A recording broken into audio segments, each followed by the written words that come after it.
Hi, everybody. This is Hondo Carpenter from Sports Illustrated's Fan Nation Las Vegas Raiders Insider Podcast, part of the Fans First Sports Network. Appreciate y'all being with us here today. It's time for a weekly Q&A and article, and we're going to be answering a question today that I got. As you know, you guys email me at Spartan Nation Mail, MAIL at yahoo.com. And I answer your questions each and every week that you send in about the Raiders. Just put in the subject line Raiders QA. And I answer several of them in the actual written article. And I also answer a few on a video. So we're going to get going right here on today's podcast. And one of the questions comes to us, and I want to grab it real quick, comes from Clint. And Clint lives in Kentucky. And Clint says, Hondo, I have a quick question. You have reported often that Josh Jacobs would like to be a Raider. The Raiders would like for him to be a Raider. Obviously, the franchise tag, but both parties would like a long-term deal. I'm curious if you've heard any update on how that's coming and what Josh's latest tweet would say about the situation. That's Clint in Kentucky. Now, Clint, first of all, let me address this. For those of you that don't know, Josh tweeted, I believe it was over the weekend, could have been Friday, but over the weekend, that sometimes you got to do things for people that come after you. That's a paraphrase. I think it's pretty close to the exact verbiage, but that's what he said.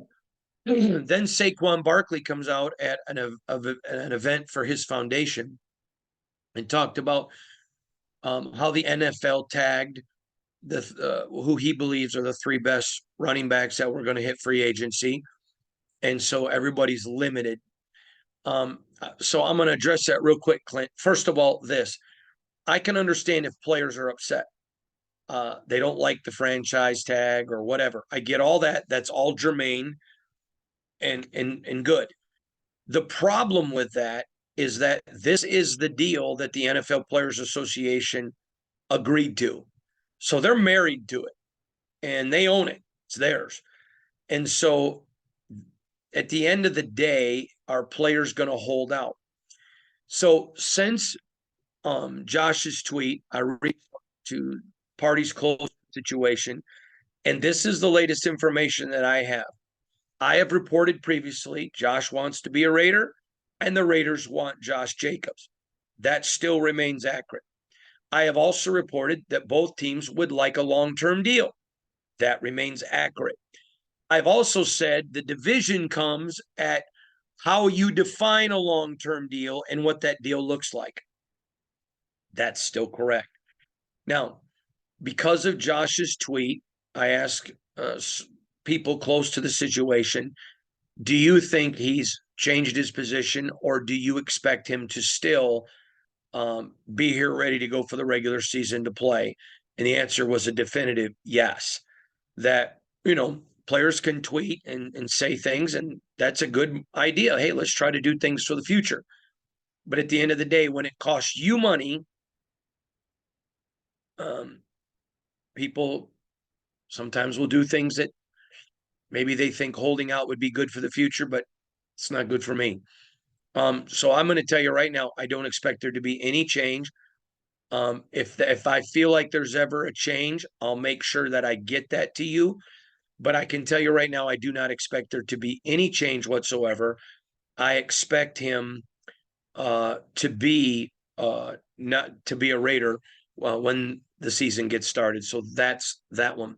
The next one comes to us, excuse me, and this comes to us from Denise, and she's in California. She's in Carlsbad, California. Denise says, Hondo, I saw a recent report of you about Aiden O'Connell looking very good, but holding a football too long. Can you please expand on that? Very can, Denise. So what happens is he's not a dual threat quarterback, and he's a pocket passer. And pocket passers who've had success in college oftentimes try holding the ball too long when you're in the NFL. Now, I'll give you an example. In the in NCAA Division I football, you want a quarterback to get rid of the ball. 1,004 is max. and it's before that. But I'm just saying that's 1001, 1002, 1003, 1004. Get the ball out. And again, it's before that is ideally. But 1004 in the NFL, you want that ball out before 1003. So 1001, 1002 pass. You want to making quick reads, getting rid of the ball. Now, we all know that doesn't happen. Sometimes there's great coverage. Get all of that. But you want the longer spells when you're over 1003 to be because your line is holding and you're waiting for routes to develop. And anytime you're a successful pocket passer in college and you get the chance to go to the NFL, there is a problem with holding the football too long because you're used to having more time in college than you're going to get in the NFL. Now, let me just say this, and I have to keep reiterating this because a lot of people or, hey, how are the rookies living? Give her these great reports. And listen, I'm not mocking fans. Without you guys, I don't have a job. And I want to also say, and I should open every podcast with this, I greatly appreciate all of you, the fans. Without you, I don't have a job. And on this podcast, we're not going to mock you. We're not going to swear at you. We're not going to make fun of you.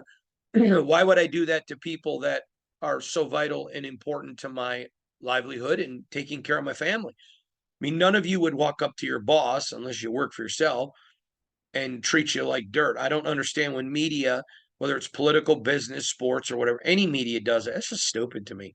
And we don't do that. So I want to tell you, I understand fans wanting more, but I also want to be respectful of you and give you the best information. Now, Aiden O'Connell looks super good. He did. I mean, and be frank, most of the rookies looked really good, but you got no pads on. I remember a guy, I'm not going to name him, and I will never forget this as long as I live, ever, ever as long as I live. And I said, all right. And I asked his coach, how's he look? He goes, man, when he's not in pads, he looks like Incredible Hulk. I said, good.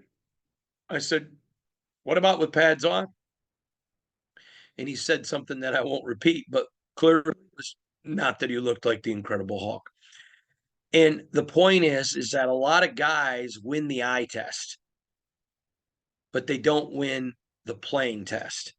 I can name for you a ton. I'll give you an example. Chris Spielman.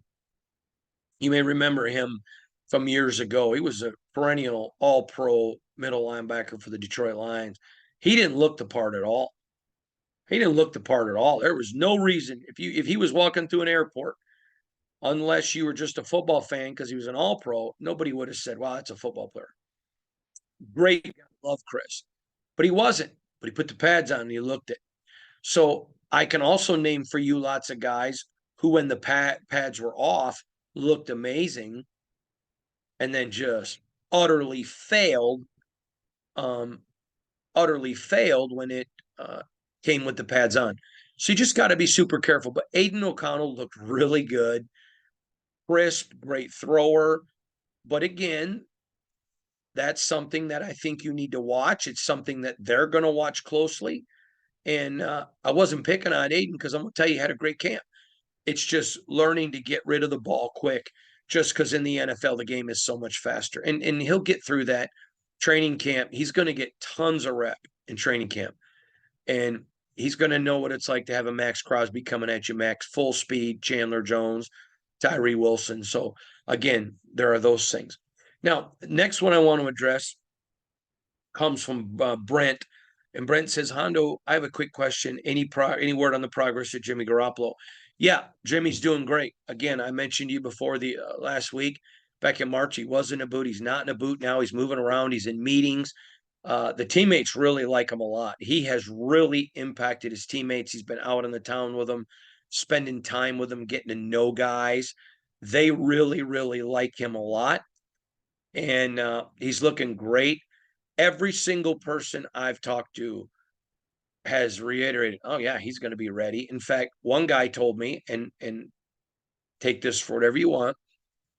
He said, I think he could be playing now if it was the season. I think they're just being, overly anxious. So that's just what I'm hearing. Everything's great. And I've told you before, I think the concern with Jimmy Garoppolo is not um is not him being ready for the season. In my personal opinion, based on the information I'm getting from people who are with him every day, that's not even an issue. To me, the issue is, does he manage to go 17 games? That's the bigger issue, absolute bigger issue. So just wanted to address especially the Josh Jacobs thing after the weekend and after the tweet, to let everybody know kind of what I was hearing. No change. Um, Everybody expects him to be there, to not miss the season. If it changes, I'll certainly tell you, but that's where it sits right now. Again, appreciate all of you. Now, I want to just give you a heads up. This is Monday, but I'm going to have a big, I mean, I'll have other podcasts throughout the week, but I'm going to have a big podcast on Friday after OTAs that completes the OTA cycle, the mini camp cycle, and I'm going to have that. And then I'm going to probably have a week from today my roster with all the guys on my next way too early projected 53 man. Let me tell you, there are some big changes on there. Just how some people had camps and all that. So there's a lot of great stuff coming. We're going to have all the usual podcasts this week, all the other great content. I think you're going to like it. Now we have a special surprise for you. Starting on Monday the 19th through Tuesday the 26th, we're calling it Raider History. And we're going to have a 9-day with 2 articles a day minimum, just telling great Raider stories from the past. You have some great Raider players that maybe you've forgotten. We're going to have daily content upon this year's team. You know, we're going to have 4 to 5 stories a day just about this year's team. We're also going to have a minimum of 2, maybe even 3 of stories a day, just going back, reflective, historic pieces on the Raiders. I think it's going to be great fun. I think you're going to really like it. We've never done it like this. So you're going to have a ton of coverage. Again, 5 or 6 articles a day on the current Raiders, podcasts, all of that, but having a minimum of 2 and or 3 stories a day on the past. So we're going to be talking about the present, looking back at the future, and looking back at the past, lots on the current, and also look into the future. I really think you're going to like it. I think you're going to enjoy it. And I just want you to know we greatly appreciate you. Thank you all for being part of it. Thank you for the tens of thousands of you that have been tuning in and listening. It's been amazing, the growth of our podcast, the growth of all that we do. We couldn't do it without you. And you're appreciated and you're valued. And I thank you all for your time. So, from Sports Illustrated's Fan Nation, Las Vegas Raiders Insider Podcast, part of the Fans First Sports Network, I'm Han Opener. Thanks for joining, everybody. I hope that you enjoyed this. Hope you liked the latest information. We'll see you all week. And don't forget, coming up a week from today, we begin 9 days of a Raiders past, present, and future that you're not going to want to miss. God bless you, everybody.